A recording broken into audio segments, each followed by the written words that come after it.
കൃത്യമായല്ല ചെയ്തത്.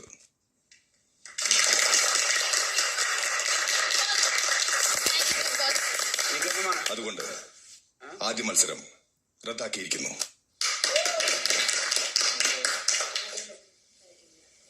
ഇരിക്കാം.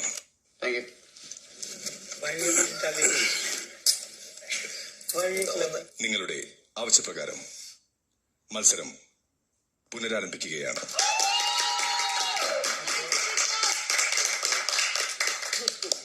ഇത്തവണ മത്സരം നിയന്ത്രിക്കേണ്ടത് പവർ ടീം മാത്രമാണ്.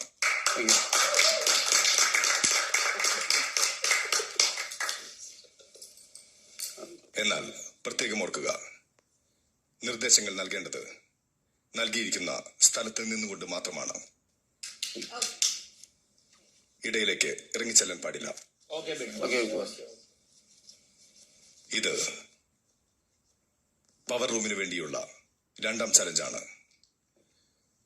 അതിന്റെ ഗൗരവത്തോടെ ടാസ്ക് ചെയ്യാനും ചെയ്യിപ്പിക്കാനും ശ്രമിക്കുക.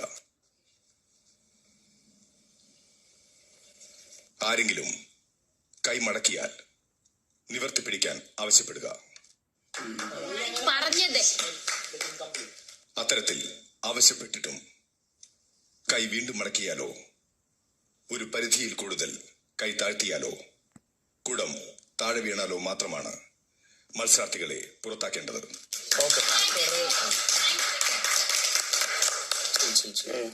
നിർദ്ദേശങ്ങൾ കൃത്യമായി ശ്രദ്ധിക്കുക, മനസ്സിലാക്കുക.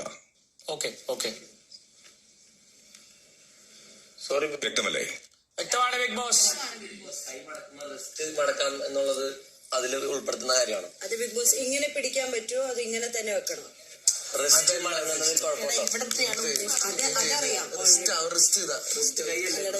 മാത്രമേ പ്രശ്നമുള്ളൂ. കൈമുട്ട് മടക്കാൻ പാടില്ല. നമ്മൾ മാക്സിമം ഡെവലപ്പ് ചെയ്ത് വെക്കും. കുറെ പ്രാവശ്യം ഒന്നും പറയും. കൈമുട്ട് മടക്കാതെ ഉള്ളം കൈയിൽ നിവർത്തിയാണ് കുടം വെക്കേണ്ടത്. നിവർത്തി വെക്കണം ഉള്ളം കൈ. നമ്മൾ ഈ പറഞ്ഞ പോലെ 3 പ്രാവശ്യം അല്ല, ഒരു പ്രാവശ്യം 2 പ്രാവശ്യം പറയുള്ളൂ കേട്ടോ. ഫെയർ ആയിട്ട് ചെയ്യും. അത് പേഴ്സണലി പേര് വിളിച്ച് പറയും. ശ്രദ്ധിക്കുക, ഒരു പരിധിയിൽ കൂടുതൽ കൈകൾ താഴെ പോയാൽ മാത്രം നിങ്ങൾക്ക് നടപടിയെടുക്കാം.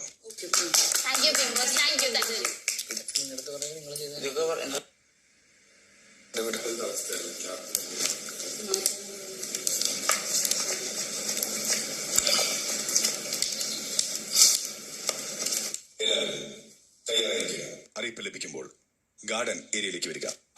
എനിക്കത് മനസ്സിലായി. പുള്ളിയുടെ ഇത് ഇത്രയും വിശദമായി പറഞ്ഞിരുന്നെങ്കിൽ ഈ പ്രശ്നം ഉണ്ടാവില്ലായിരുന്നു കേട്ടോ. മനസ്സിലായി. സംഭവിച്ചത് കൊണ്ട് പറ്റിപ്പോയതാ. വിട്ടേക്ക്. ഓക്കെ, വിട്ടേക്ക്. നമ്മളീ പറഞ്ഞ ഇതാണ് സീനിട്ടാ. നമ്മള് ഒരു പ്രാവശ്യം പേരെടുത്ത് പറയും. ഇപ്പൊ ജാസ്മിൻ കൈ പൊക്കി പിടിക്കൂ എന്ന് പറയും. അപ്പോഴും ജാസ്മിൻ വീണ്ടും രണ്ടാമതൊരു ഞാൻ പറഞ്ഞോട്ടെ, അപ്സര കൈ പൊക്കി പിടിക്കൂ, വീണ്ടും നിങ്ങൾ കൈ താത്തു. അപ്സര കൈ പൊക്കി പിടിക്കൂ, സ്ട്രൈക്ക് 2. അപ്സര കൈ പൊക്കി പിടിക്കൂ, സ്ട്രൈക്ക് 3, ഔട്ട്. രണ്ട് വാണി, മൂന്നാമത്തെ വാണി പറഞ്ഞ ഔട്ട് എന്നാണ്. രണ്ടാമത്തെ യെല്ലോ കാർഡ് ഔട്ട്. പരിധിയിൽ കൂടുതൽ മടക്കരുന്നല്ലേ ഇങ്ങനെ. ജാസ്മിൻ, ഈ ബ്രോ എല്ലാവർക്കും ഫെയർ ആയിട്ട് പറയാൻ നോക്ക്. ഈ പൊസിഷൻ അക്സെപ്റ്റബിൾ ആണ്, ഈ പൊസിഷനും അക്സെപ്റ്റബിൾ ആണ്. ഒരു മിനിറ്റ് ഞാൻ പറഞ്ഞോട്ടെ. ഈ പൊസിഷൻ അക്സെപ്റ്റബിൾ. കൈമുട്ട് ഒരു കാരണവശാലും മടക്കാൻ പാടില്ല. അപ്പൊ ഒരു പൊടിക്ക് പരിധിയിൽ കൂടുതൽ മടക്കരുത് എന്നല്ല, പരിധിയിൽ കൂടുതൽ താഴ്ത്തരുത്. അപ്പൊ ഇത് മടക്കാൻ പറ്റില്ല കേട്ടോ. മടക്കി കഴിഞ്ഞാൽ സ്ട്രൈക്ക് ആണ്, മടക്കിയ സ്ട്രൈക്ക് ആണ്. നോക്ക്, ഇത് നമ്മളൊരു പരിധി നിശ്ചയിക്കും. അത് അതിൽ അവർ പറയും ഇത് പരിധി, നമ്മുടെ ഫസ്റ്റ് പരിധി. ഇത് നമ്മുടെ സെക്കൻഡ് പരിധിയാണ്. നോക്കണേ, ഇതിന് പറയില്ല. ഇതാണ് സെക്കൻഡ് പരിധി. ഇതിന്റെ താഴെ പോയാൽ വാണിംഗ് കിട്ടും. ഓക്കെ, എല്ലാവർക്കും ഒരേ റൂളാണ്. നിങ്ങൾ എല്ലാരും ഓക്കെ ആണെങ്കിൽ ഇതെന്തറിയോ, നമ്മള് ഈ പൊസിഷനിൽ വരുമ്പോ ഇങ്ങനെയും പോകും. ഇത് ഇങ്ങനെ പൊക്കാം, പക്ഷെ ഇങ്ങനെ പൊക്കിയ ഫോള് ഈ ഒരു ലെവൽ, അതായത് ഒരു 40 ഡിഗ്രി.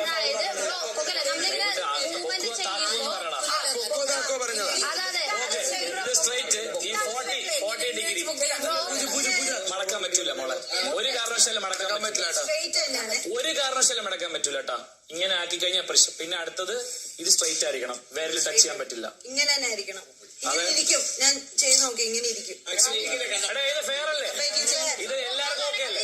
നമ്മുടെ മൂവ്മെന്റ്സ് ഇതിങ്ങനെ വരുമ്പോ നമ്മള് ഇങ്ങനെയൊക്കെ പോയാലും പിന്നെ കപ്പ് പറഞ്ഞു കഴിഞ്ഞാൽ ഓക്കെ. ആവണം. അതാ പറഞ്ഞേ. രണ്ടാമത്തെ, അതായത് ആദ്യത്തെ വാണിങ്ങിൽ ഫസ്റ്റ് യെല്ലോ കാർഡ്, ഇത് രണ്ടാമത്തെ വാണിങ്ങിൽ സെക്കൻഡ് യെല്ലോ കാർഡിന്റെ ഒപ്പം റെഡ് കാർഡ് കിട്ടും.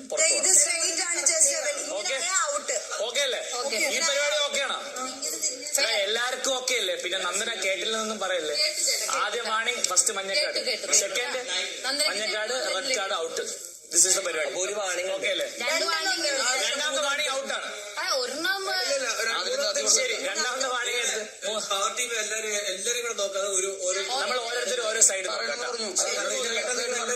ഇല്ല പിന്നെ പെട്ടെന്ന് നമ്മളെ യുക്തിയാണ് ചേട്ടാ, അത് യുക്തിയാണ്.